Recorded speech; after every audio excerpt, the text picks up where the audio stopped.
Halo, assalamualaikum teman-teman.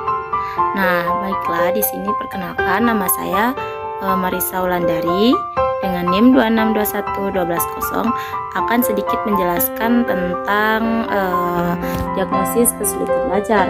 Nah, yang dimana itu kan kami melalui beberapa tahap. Yang tahap pertama yaitu kami mendatangi sekolah, yaitu sekolahnya di SDN 17 Ganting. Nah, langkah yang pertama yaitu kami menjumpai kepala sekolahnya. Nah, selamat menyaksikan, bye bye.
Nah, baiklah, langkah selanjutnya setelah tadi menjumpai ibu kepala sekolahnya dan meminta izin, pertama minta izin, terus setelah itu menyampaikan tujuan dan maksud kita datang ke sana. Nah, langkah selanjutnya yaitu kita mendatangi ibu wali kelasnya. Ibu wali kelasnya perkenalan. Nah, setelah perkenalan kita menyampaikan apa maksud dari tujuan kita tadi datang ke sana. Nah, setelah itu kita meminta data hasil nilai peserta tersebut kan, supaya untuk kita olah. Nah, setelah itu selamat menonton.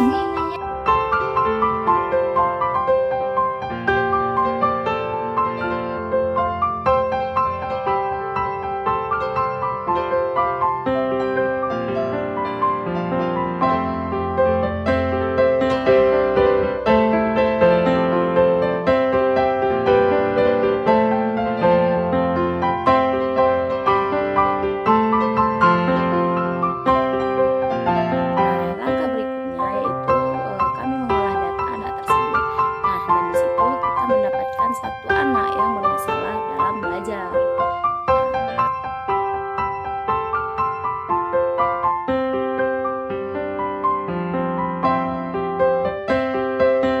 Nah, setelah kita mendapatkan hasil dari olahan data kita tersebut, nah selanjutnya kita menjumpai kembali ibu wali kelasnya dan meminta data-data dari anak tersebut, mulai dari data pelajarannya, di mana kesulitan belajarnya, dan di situ juga saya mengadakan wawancara kepada ibu wali kelasnya tersebut.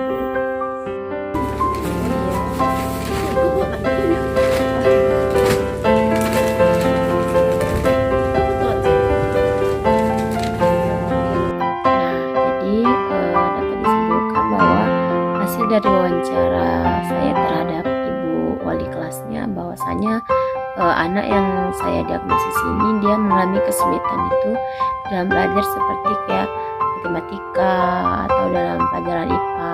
Nah, dikarenakan dia sulit untuk menghafal rumus-rumusnya. Nah, dan di sini juga bahwa anak itu kalau di dalam lokal dia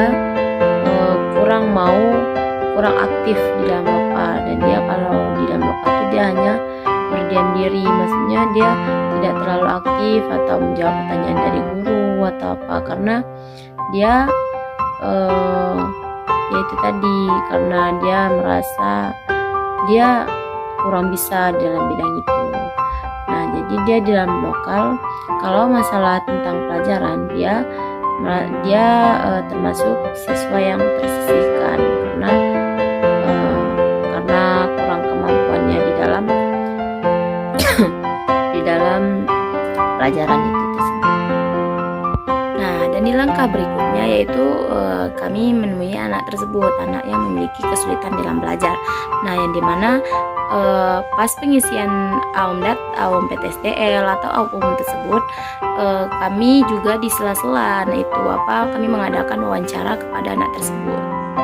Kami menanyakan di mana letak masalah dia belajar, seperti apa dia sehari-harinya belajar, dan bagaimana perkembangan anak itu terhadap lingkungannya ataupun di dalam sekolahnya.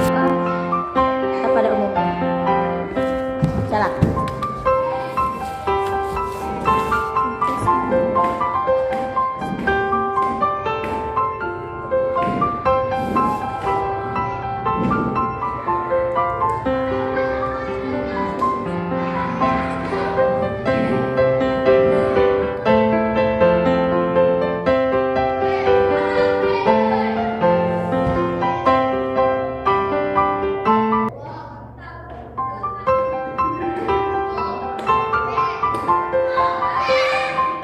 Jadi menurut hasil wawancara saya kepada anak tersebut, bahwasanya anak itu dia merasa kayak terasingi di dalam belajar ataupun dia merasa kawan dia kurang memiliki kawan di sekolah. Itu makanya karena itu dia merasa kayak terasingi dan membuat faktor dia kayak malas gitu ngomong depan gurunya atau menjawab pertanyaan dari gurunya. Nah, itu juga tentang faktor kurangnya bimbingan dari kedua orang tua, karena orang tua dia lemah. Nah, langkah yang berikutnya yaitu kami membuat diagnosis seperti membuat tabel grafik terhadap anak yang bermasalah tadi, dan itu kami lakukan bersama-sama di lokal.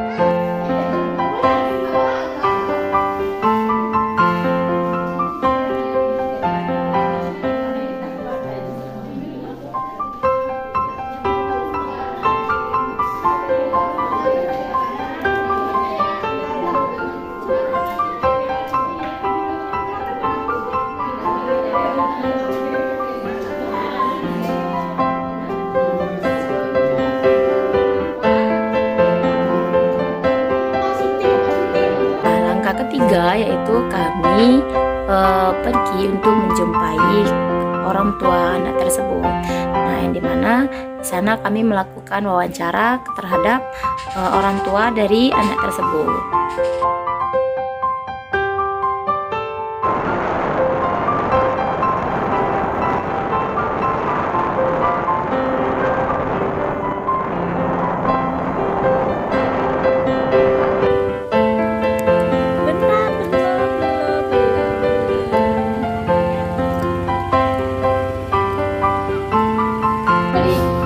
HP gitu, atau karena dia pernah sakit gitu,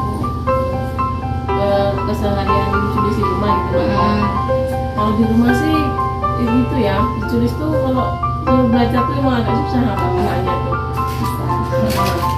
Itu ya kendalanya, untuk itu kendalanya susah. Kayaknya sepertinya tuh semangat sekolahnya kayaknya tuh kurang gitu, nggak semangat gitu anak lain tuh, sama menangkap pelajarannya tuh kayaknya agak susah ya. Kan kemarin kakak ini udah bukan gimana itu.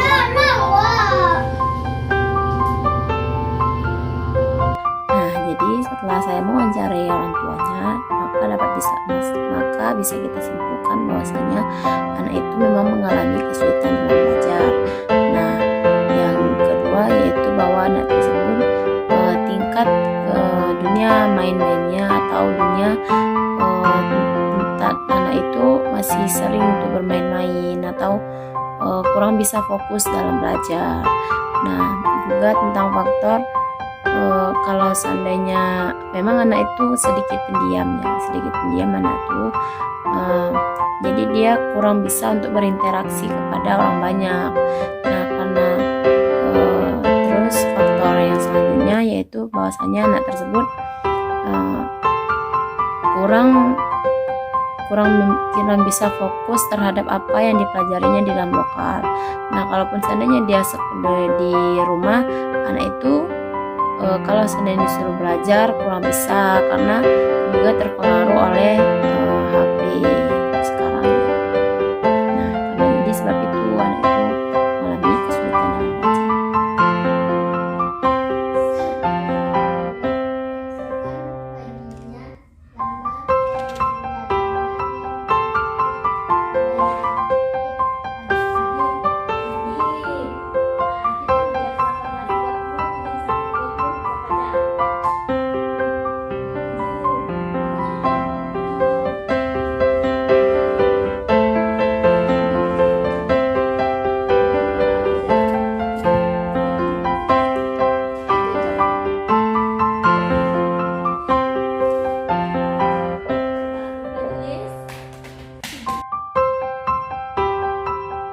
Nah, jadi di sini setelah kami mengolah data, yaitu data umum, PTSDL ataupun sosiometri, di sini kami mendapatkan bahwa anak-anak kami ini tersebut dia mengalami tersisih di dalam belajar, dan kalau dari dalam bidang sosialnya dia tidak termasuk dalam itu karena ada sebagian dari anak lokalnya yang memilih dia sebagai kawannya.